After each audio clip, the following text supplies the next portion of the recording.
2 years, and we're still here.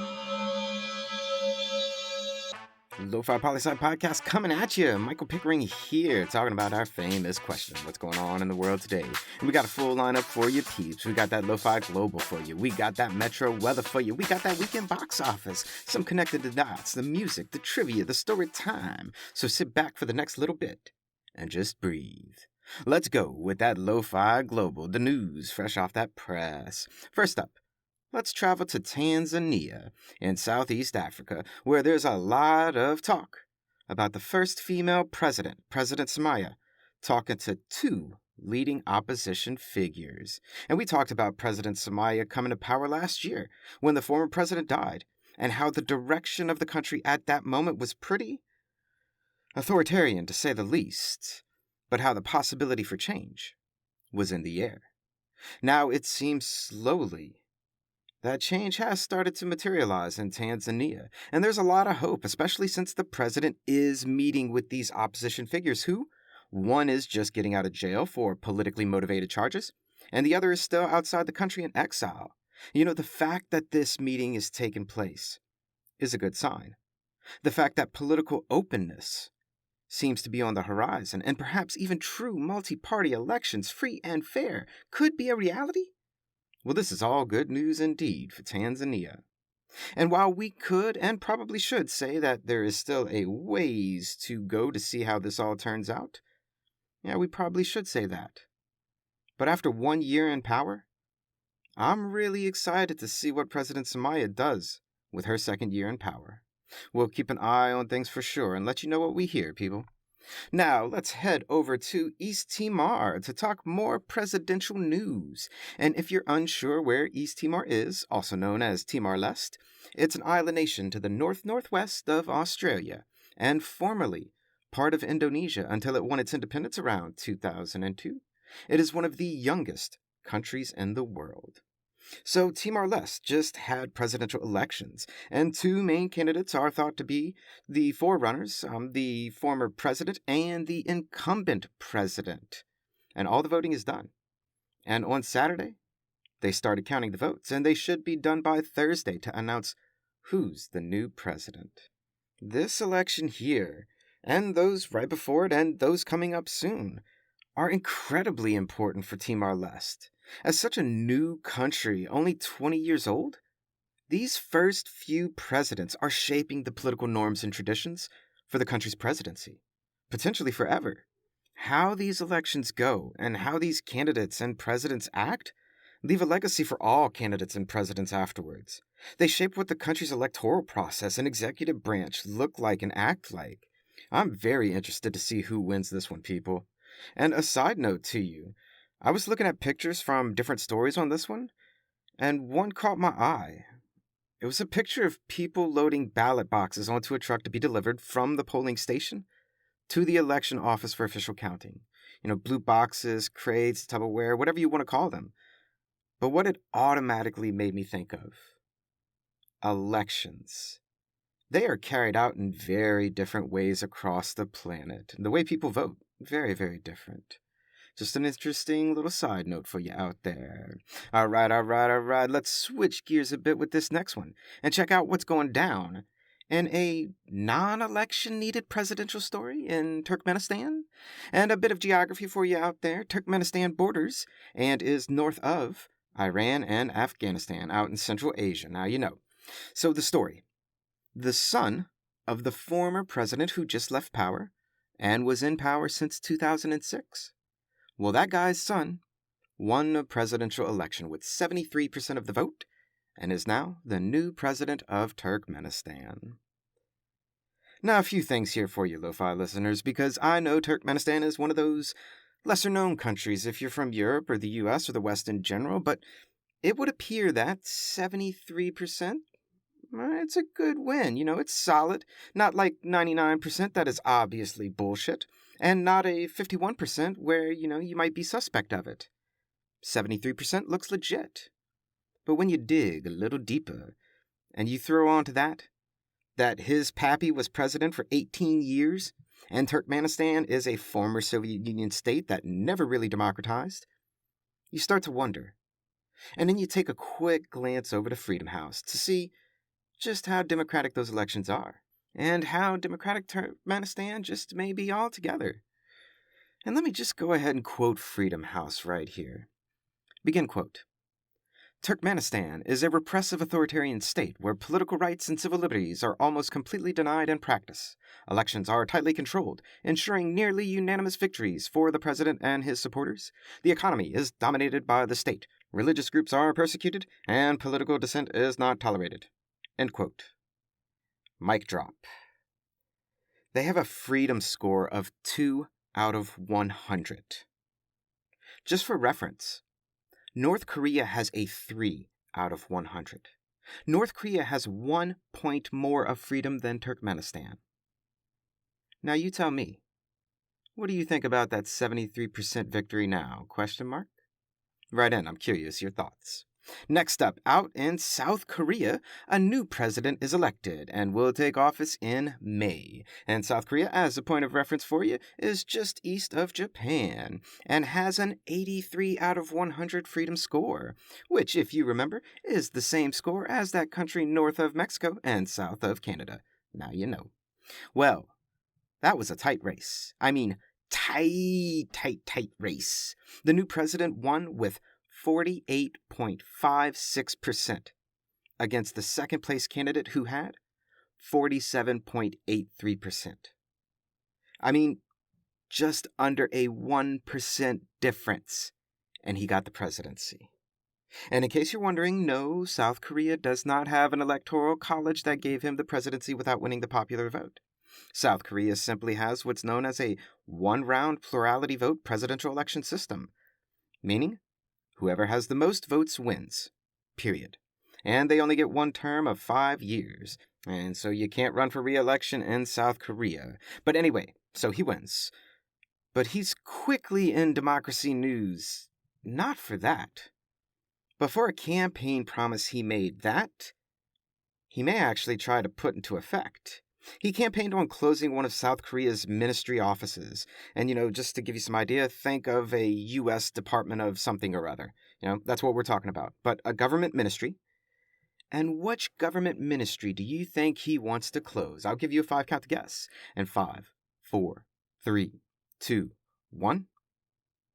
South Korea's Ministry of Gender Equality and Family. Yep. A couple of weeks ago, we had International Women's Day, and it's still International Women's Month. And here we have, in a democracy no less, presidential candidates winning elections with campaign promises on shutting down a Ministry of Gender Equality and Family. What more can we say with this story that the story itself doesn't already say? The patriarchy is real, people, and it's global. And we'll keep you posted on how this plays out, though, once he comes into power in May. Because there are surely some strong opposition to this move within South Korea's people and political parties. And a last bit of that lo-fi global for the moment. To Peru we go, a South American country that borders the Pacific Ocean, with Ecuador and Colombia to the north, Brazil and Bolivia to the east, and Chile to the south. And here we're talking an update to a presidential story that goes back decades, to the 1990s and early 2000s, in fact. Former President sorry about that, I cut out a little bit right there, but I'm not going to edit, I'll keep it on in. Former President Fujimori of Peru, who in the 1990s uses his fight against a leftist drug cartel named Sendero Luminoso to justify his thievery, bribery, cheatery, murder, extortion, crimes against humanity. This guy did it all. Well, things got so hot for him back in the day that he went into self-imposed exile and fled to Japan in the early 2000s. And while he was gone, he was impeached and charged with lots of these crimes that we just mentioned. But he never went back. But then, in 2005, he went to Chile, right next door. He was arrested, and he was sent to Peru, where he faced and was found guilty of and even admitted to bribery, extortion, kidnapping, murder, crimes against humanity. My friends, this was/is not a nice person. Needless to say, definitely not a nice person to be a president. He stole somewhere around $164 million of government, of people's money, to fund his own political campaigns and agendas back in the 1990s alone. Well, in 2017, he was given a pardon due to medical reasons from his 25-year sentence he was serving. The Supreme Court at that time said, "Bullshit, I think not," and ordered his ass back to jail. But now, it was just announced, the Constitutional Court of Peru has re-granted that pardon. Look, I'll be straight up with you. I have mixed feelings about this one. I don't know what to think. Do I think being humanitarian to those legitimately ill that are imprisoned is a good thing? Yeah, I think being human or being humane is most certainly a good thing. But is this legit? Or is Fujimori pulling a fast one on Peru again? And that is hard to say. Write in, Lo-Fi listeners. I want to hear your thoughts on this one. Ooh, lots of presidential news around the world for you right there, my friends. Intense. I know. But now, let's switch gears yet again and get you that 5-day Metro New Orleans weather and the weekend box office report right after. Everyone always wants to know, is it cloudy with a chance of meatballs? We got you covered, Nola. Monday, mostly bright skies and temperatures between 70 to 76 degrees. Almost no chance of meatballs, just beautiful spring in the air. And spring equinox, people, check yourself, check it out. 12 days sunlight, 12 days night. Something's always going down. And Tuesday, 98%. Yes, it is in fact going to be cloudy with a chance of meatballs on Tuesday. Temps between 54 and 81 degrees. Getting warm Tuesday. But make sure to bring your meatball repellent umbrella wherever you go. And Wednesday, Thursday, and Friday, though, little chance of meatballs. Mostly beautiful. Temps in the 50s to the 60s. Damn, I love New Orleans spring. And that's your 5-day weather, Nola. But always remember, it is New Orleans. It could rain any day and every day.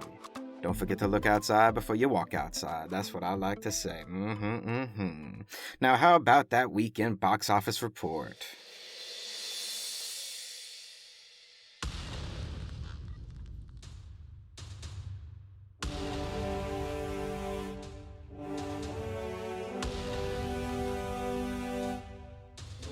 Stop the music.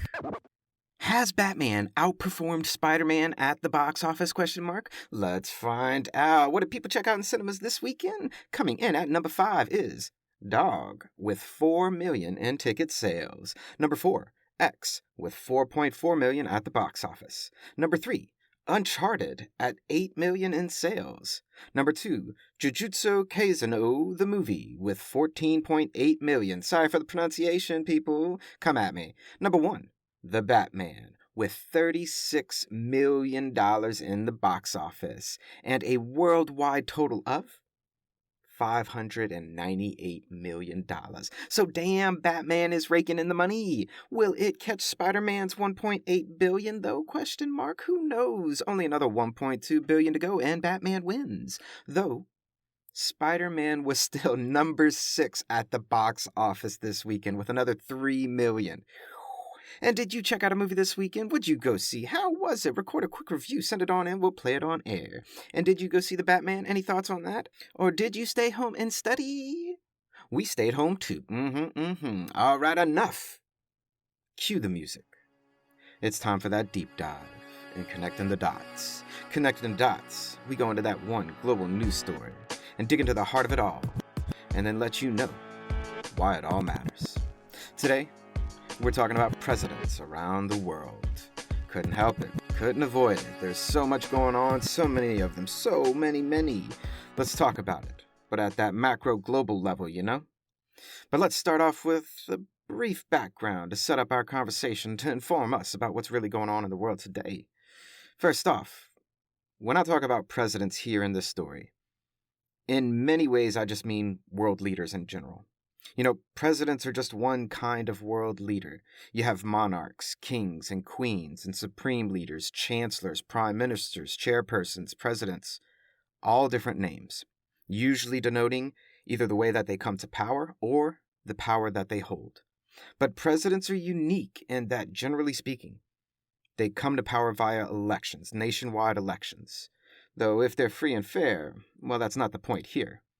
And look, not all presidents have equal power, and such is true with all the labels of world leaders that we just named. Look, the monarchy in the United Kingdom has almost no power. The monarchy in Saudi Arabia has almost absolute power. The president of Russia has more power than the president of France, and the president of France has more power than the prime minister of France, and the prime minister of India has more power than the prime minister of France. You get the point, right? These labels mean different things depending on where you are in the world as to what you're talking about. Simple as that. So while this connecting the dots is about presidents, it's really about world leaders in general. All right, now that the stage is set, let's dig into the meat and potatoes of it all and talk about what's going on right now across the planet. And there's lots of new presidential elections taking place and lots of just overall presidential news going on. Presidents all over making huge power plays, both domestically and internationally. Basically, presidents be playing politics in a big kind of way right now. Okay? So let's see how that's all connected. Let's see how presidential plays in, Timor-Leste, Tanzania, South Korea, Turkmenistan, and Peru, how they're all connected to the rest of the world. And let me start by saying, in every one of these countries, other presidents are watching exactly what's going down. All of them want to know what's going to happen in these countries.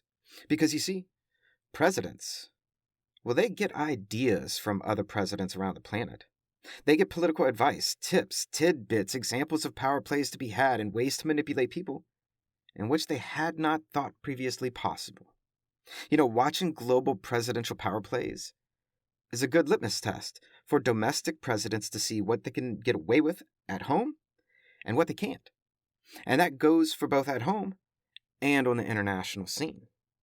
Because there isn't a president on the planet who thinks the newly elected president of Turkmenistan was elected in a free and fair election. No one believes that bullshit. They may support him, they may say publicly that it was a free and fair election, but everyone knows it wasn't. It's a family dynasty, a kleptocracy, simple as that.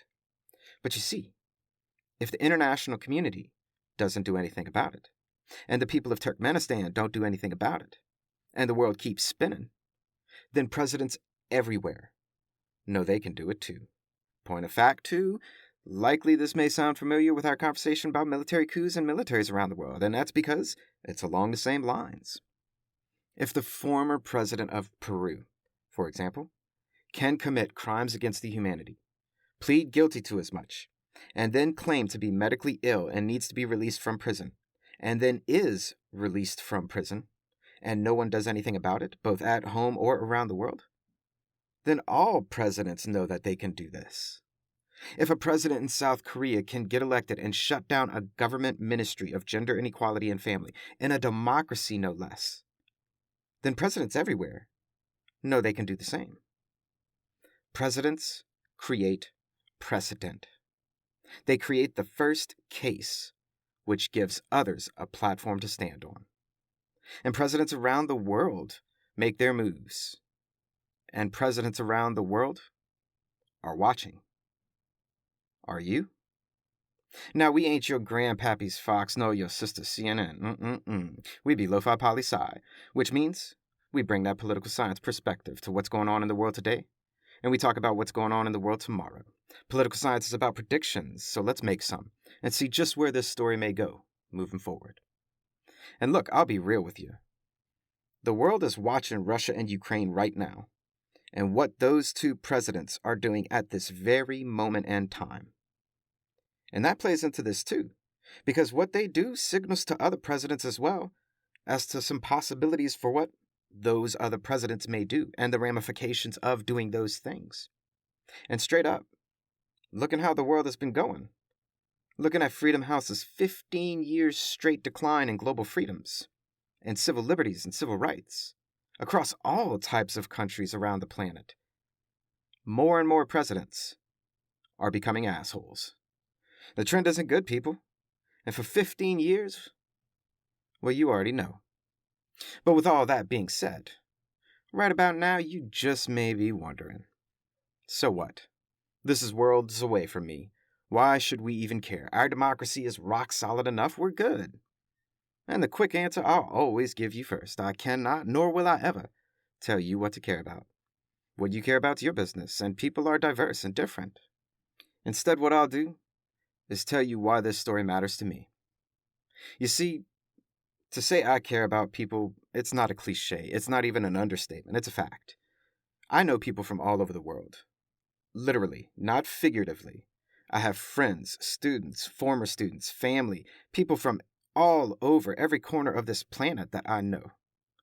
So when I see trends like this, regardless of where I live, I think about those people, about my people, all people, which are our people. I think about how some of them I may never hear from again or see again because politics in some places is clamping down that hard. I think, will they ever really be able to reach their dreams? To grab them and to fully reach their potential? I think we are not alone. I am not alone. They are not alone. And what happens to them, it hits me in a real kind of way. And that's why this story matters to me. And that, my friends, is connecting the dots, Lofi Poli Sci style. All right, let's chill for a second. Let's reset. Let's cue up some music. We'll be back in just a second with our good friend Gregory Day and the trade-off.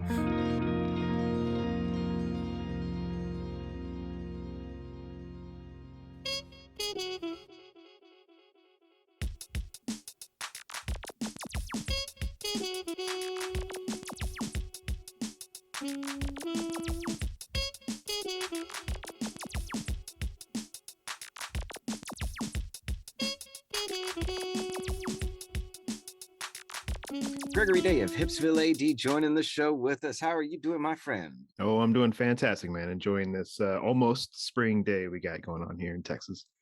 I feel you. I'm a little tired of that cold stuff too. But anyway. All right, let's lay it down. How does this trade-off work for the good people at home so they know?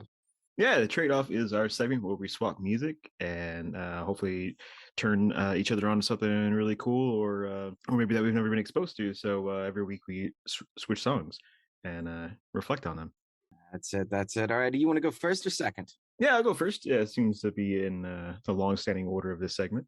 Um, you gave me "Smoke and Mirrors" by RJD2, and this is one I was familiar with, but I hadn't listened to it in a while, so it was great to finally get a chance to give it a re-listen. And yeah, RJD2. If anyone's listening who's not familiar with this guy, is just one of the one of the best instrumental hip hop artists there are, at least in my opinion. And Smoke and Mirrors, is the cornerstone of really what he does. He just mixes funk beats with jazz and lounge and soul, just to an incredible effect. And this is a great track. Just it's mellow. It's good for a Sunday morning drive, which I listened to this morning while I was running some errands. Just a good vibe. And looking into the record that it's from, Dead Ringer, I can't believe that it's 20 years old this year. Just that really hit me as I know, right? it sounds fresh, like it just came out. Yeah, it's such a great track, and I've lived with it for quite some time. So, what does this track mean to you?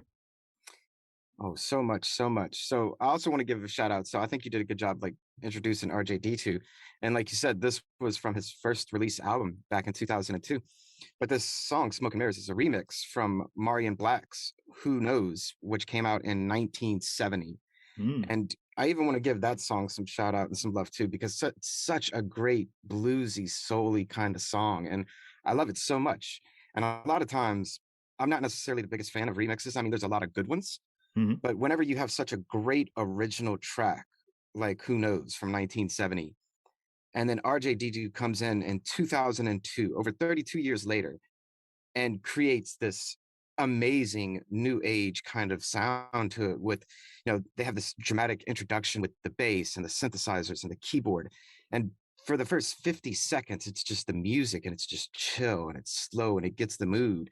And it's like it hits me in my mind and soul, and I just feel it and it draws me in and I start to think. And then the drums hit and the lyrics come and it goes, who knows what tomorrow will bring? Maybe sunshine or maybe rain. But as for me, I'll wait and see.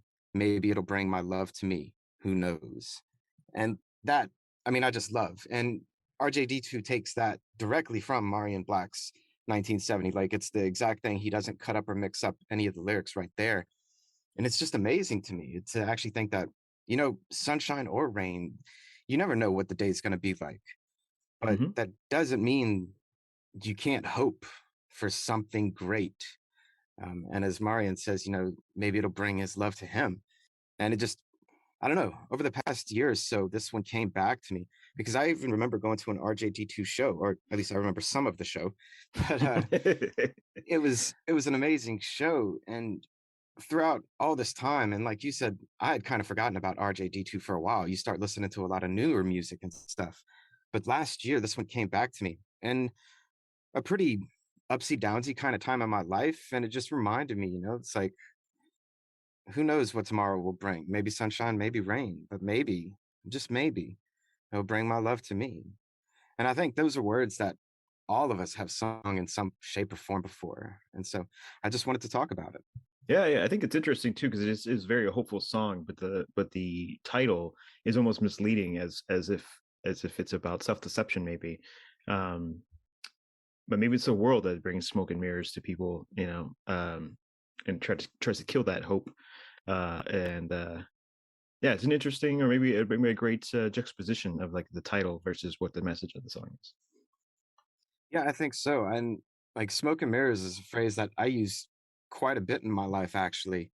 And I think you're right. With such a hopeful song and then a title like Smoke and Mirrors, you have to kind of wonder like, what was RJD2 going on? What did he have going on in his life when he did this mix? I was curious. But all right, let's go ahead and check out your song, my friend. And you want to give the intro into it, or you want me to? No, why don't you tell me what you think about it, and then I think honestly this worked out to be a good mix or a good pairing of songs because I'm going to get into the history of this band here after I hear what you have to say and how they kind of relate to each other, RJD2 and the Cramps.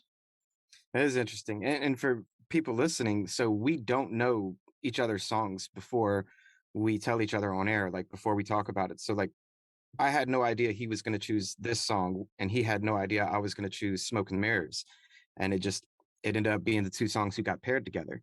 And so the song you sent me was Human Fly by the Cramps. And for real, I got feels of old school punk rock right here, like right away. Like it made me feel like the Ramones or the Sex Pistols, and older feeling of kind of just chilling into the 70s and 80s, but trying to do something different than the 70s and 80s, Like I could totally see this song playing in, I don't know, like a Quentin Tarantino movie or something like that. And it definitely brought me back to another time in my life when I was just discovering older punk rock for the first time. And dude, I really liked it. And the mix of the backup distorted guitars with a lead guitar and high reverb, it was a great combo.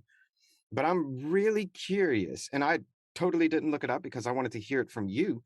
But what do you think these lyrics are about being a human fly? Because I kind of have my own thoughts, Uh-huh. but it just made me think, like, and without going into it deeper, I'd never heard this song before. So you tell me, what is this about?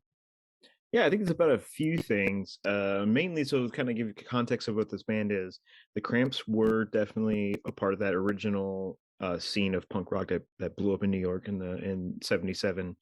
The CBGB scene, Blondie and the Ramones, and many of those bands. But they weren't quite like them because they were more focused on the history of American music, like rockabilly and surf rock and garage rock, and they were a band that was sort of the first band to like go crate digging and just try to discover weird esoteric American music, which they then took these obscure little singles they would find and kind of worked them into their music and kind of covers and like or really like samples as we relate to these kind of things now with hip hop. And so they would get these guitar licks or so forth, and but all of that is kind of wrapped up in this B movie and horror movie exploitation movie kind of influence, this like schlocky lurid sexy kind of aesthetic. And so this particular song I think has a few things going on. One, I think it's a nod to like the Fly movies of the '50s with Vincent Price in it, or I was a they have another song called "I Was a Teenage Werewolf," which is a reference to the film of that title. But I think the Human Fly kind of goes towards that any of that kind of movie genre as well, about struggling to actually be turned into a fly. But I think it's also got stuff to do with like drug addiction and maybe feelings of rampant sexual aggression and stuff like this that comes with being a rock star. Um, but the song complements it very well with like this sort of like strange plucky guitar, the reverb, which is sort of like flying around, but it's also got this undercut like buzz from the other guitar in the track that kind of is a super aggressive with this song about a monster. So I don't know, it could be about a few things, but I'm interested to see what or interested to hear what you think about it. It totally makes sense now. You talk about the throwbacks to the movies and how they were digging through the crates and finding singles, and it totally fits into it. I really see it now. But when I was listening to it a few times and listening to the words and stuff, I couldn't help but, because I didn't look up the band and see what era they were in, but I kind of felt like they were in that Ramones era punk rock 70s. The human fly aspect and what they were feeling about and talking about kind of made me feel like this song was kind of going, or telling rather, what it's like to go against the grain of the 1970s and 80s music scene. Because I think in 1970s, I mean, granted, you have a whole lot of rock going on in the 70s, but you also have like Woodstock era is kind of like dying out, but then you have stuff like disco is coming in. Then you have stuff like the 80s R&B is starting to pick up, and other movements in the 80s are really starting to hit big. But punk rock was always on the fringe and on the margins. Like, and I imagine for them, I'd never heard of them, but I know for a lot of the other punk rock bands at the time, getting picked up on a music label was next to impossible, Mhm. because it wasn't in the mainstream. It wasn't what people were craving. And so I could kind of feel like this song was a discussion from them saying what it was to exist, against the human fly. Like maybe they were the human fly in the music industry, and the music industry was just trying to bat them away, but they weren't going away. They had their music and they wanted to put it out. I don't know. That's a great interpretation. Yeah. I think to that point, yeah, I think it does hit on the point of being like the scuzzy, dirty band that's not your parents' music, and kind of casting aside all of the mainstream rock and everything like that. Yeah, it was a great pick, man. And like I said, it really threw me back to some old school tunes I hadn't listened to in a long time. Yeah. All right, my friend, what are we listening to next time? Yeah. Next time I'm switching up. Switching up here, we're gonna go with "Tonight" by LCD Sound System. Tonight, LCD Sound System. All right, gotcha. I have no idea what that is, All right. which makes me excited. And for you, I decided to go with something I knew you had never heard before. Okay. It's, but I also decided it was time to break into my lo-fi playlist for Oh, you. nice. Okay. Yeah, I mean, Lofi Poli Sci, it only makes sense, right? I eventually had to come down this track. Of Um, course. so the artist's name is Emily Farrell, and her lo-fi release is titled Cosmetic World. And I'll send all this to you because you're going to have to find it. Well, I'm going to send you the link on YouTube. Okay. But it's a 24-minute release. But the All right. first track of it Mhm. is Foggy Dreams. And it's like a 2-minute, 17-second cut track. And that's the one. And like I said, I'll send it to you directly for sure. Okay. I'm curious what you think about this one. Yeah, yeah. All right. All right, and for you listeners now, send in your thoughts as well as let us know what you think about the music, and maybe we'll go ahead and read them on the show. And Gregory Day, until the next trade-off, turn it up and play it loud. Yes, sir. All right, back in a second, Lo-Fi listeners.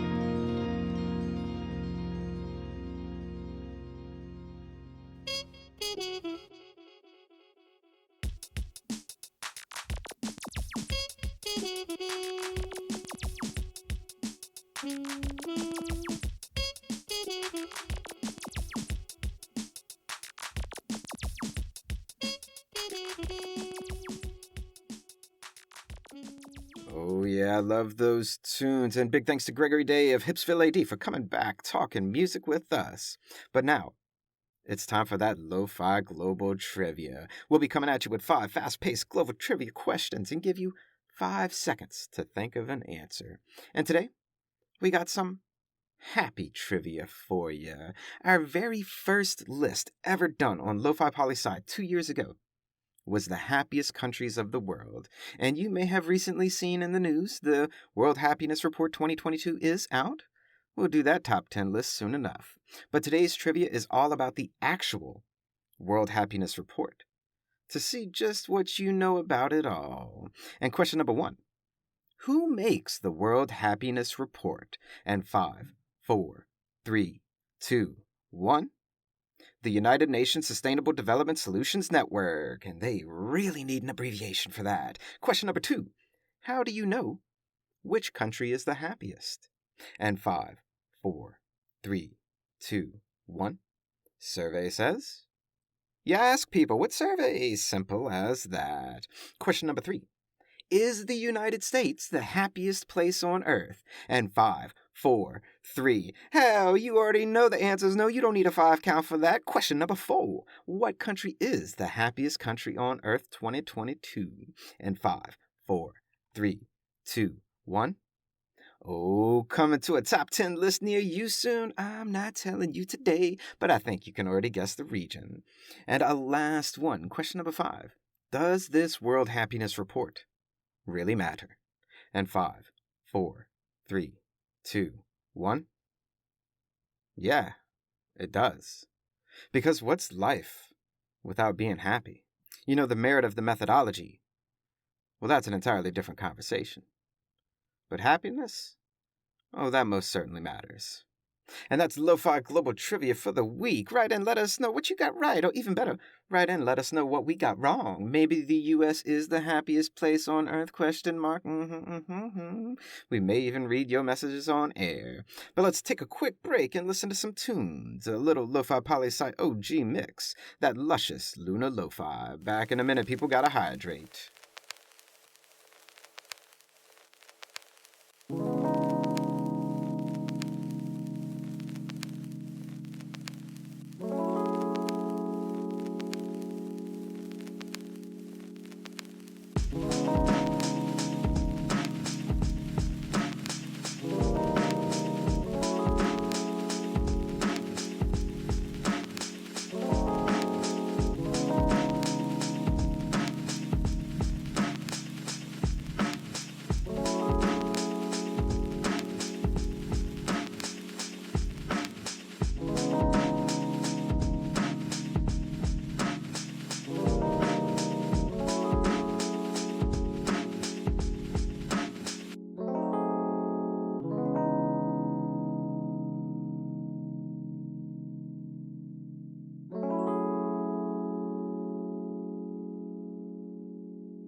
Always nice to bring it down a notch with our very own luscious lunar lo-fi. All right, let's tune the music in and then turn it down. It's Lo-Fi Story Time with Pickering. Each story time, I'm going to give you a piece of me, a story from my life. And for today, I want to talk to you about making 2 years of the Lofi Poli Sci podcast. You know, on this Friday, March 18th, it was our 2-year birthday. Friday's episode, while it was episode 26 of season 5, it was collectively episode 441.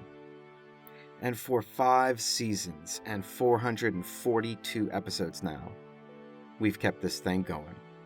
You've kept this thing going. It's not me, I'm just a voice, a mouthpiece to the music that you play in your lives. It's your thoughts, your words, your inspirations that keep us going. You know, when all this started, it was just a way to let my people know that I was still there, regardless of being miles and miles away, separated by lockdowns and lifestyles. And all of our lifestyles changed on March 12th and 13th, 2020. Just as our lifestyles were reborn March 18th, 2020. You know, podcasting had never occurred to me as a way to keep you close. I mean, yeah, I listened to podcasts back then, and I liked the idea of it, and even the name Lofi Poli Sci had long been with me as a cool acronym for an idea that I really hadn't put to anything more than just an idea of something. And there was no thought of a Lofi Poli Sci podcast. But I'm truly thankful we found this way to connect, to keep close. I'm thankful you found me. Because let's be honest here, a professor makes a podcast for a class. Lame. Who wants to listen to that shit? Nobody. And no, I will not play a clip from OG Season 1 so you can hear the difference in how it is. No, it sucked. Simple as that. I didn't know what I was doing. I had never podcasted before. My life was upside down. I had just moved and life was just, it was unstable. And those early episodes reflect that. And the transition we made over time and the evolution of our sound and style and eventually music, because we didn't even originally have music. It was crazy. But we changed. We learned as we went along. And you were there that whole time telling me which way to turn, what worked, what didn't work, what music sounded good, what didn't, what stories you wanted to hear. You know, how sometimes I'd sound like a 1920s radio host calling all lo-fi listeners today the news. Or perhaps I was more like your local traffic and weather report from LPSP PICKERING. And you were always there pushing us to make us better. And those of you who are new to the cast this semester, your presence is felt in a real kind of way. You know, your voice is heard. The push is there. Every season for 5 seasons now, our goal is always to do something fresh each season, to be better and catch new people, as well as to do something different for those who've stuck around since the beginning. And you know, this season, we debuted a website for the first time. Like a legit lofipolisci.com homepage, our home for all of us. And no, it ain't perfect. I know it's lo-fi. What do you expect? At me with suggestions. But we've built something to build off of. We have our blog on the webpage where we drop weekly life updates, just talking about the week that was. We got all the music from all the seasons for you to grab and use as you want. You know, we actually even made and put up there a Lo-Fi Study Beats Volume 1, a 26-minute release of 6 different lo-fi tracks we cut together ourselves. And for the first time, we created long-form episodes for our Monday shows, like what you're hearing today. Because in the past, Lofi Poli Sci was always short form, which Tuesdays and Fridays still are, but we also used to be 5 days a week. Which, damn, it's nice to only be casting 3 days a week, but I hear your whispers from some of you out there, you missing those 5-day news schedules. I know.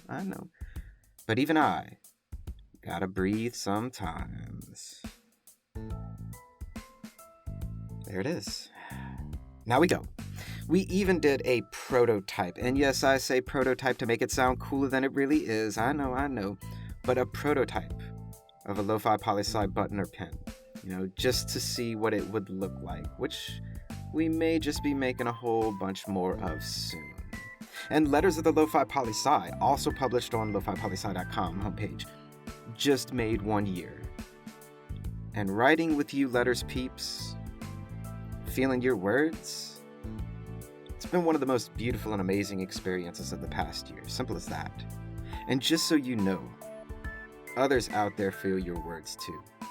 They're just all low-key, lo-fi quiet about it, but they tell me, you know? Our once-a-month essays hit people in a real kind of way. So keep writing. We'll keep publishing. But Lofi Poli Sci, after 2 years, 5 seasons, and 442 episodes, we are still relevant as ever. Because of you. I mean, for the first time, we're putting together a mini-series of connected episodes on development called Our World in Numbers. A 9-part mini-series.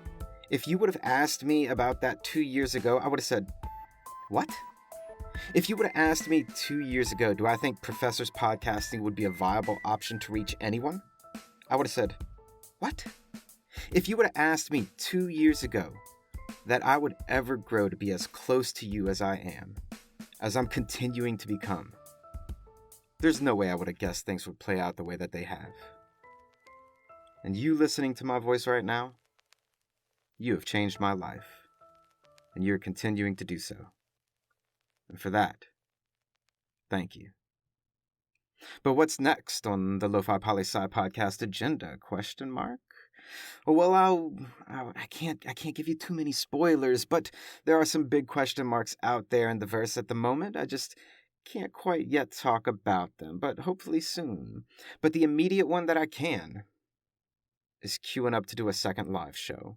And I don't have the when, I don't have the where, and damn, I don't have the time. But I'm feeling it. But if that show happens, it'll be because of you. So if you want it, make it happen. Keep this in mind. These next words, they're not a catchphrase. They're a lifestyle. Always remember that Lofi Poli Sci is more than just me. It's the we that we be. And we'll be right back with some news to close us out, but first chill with some tunes.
We're back with our last couple pieces of news to send you on your way for the day. Send us out with some not-so-heavy headlines, 5 quickies for you. And first, a post-colonial update for you, as Spain, the former colonial power of Morocco, has changed its official stance on the Western Sahara territory, saying that Morocco, it should be yours.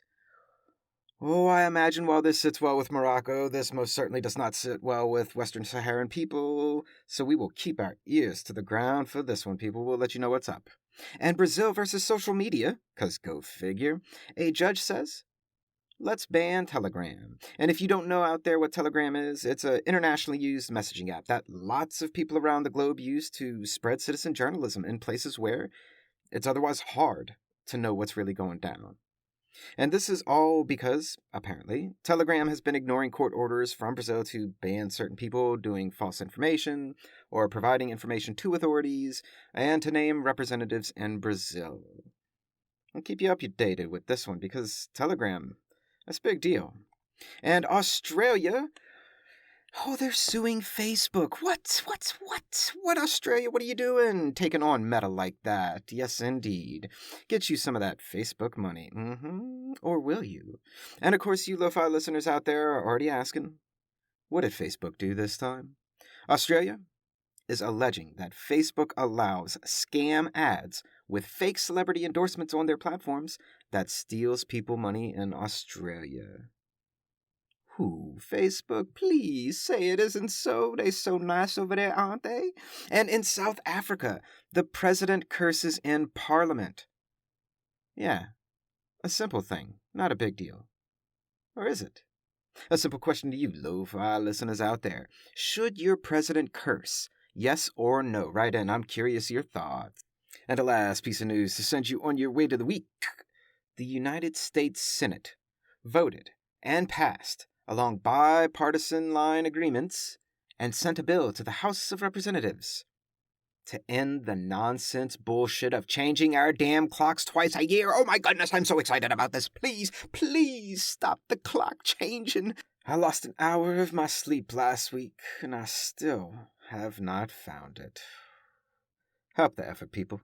Save my sleep. And that's a brief snapshot of what's going on in the world today. Right into the show and check us out on www.lofipolisci.com. Ooh, that sounds so official. Follow us on Instagram, YouTube, myself on LinkedIn. Connect to us, people, and check out Friday's latest blog post. Always remember that Lofi Poli Sci is more than just me. It's the we that we be. Talk to you next time, Lo-Fi listeners. Pickering, signing off.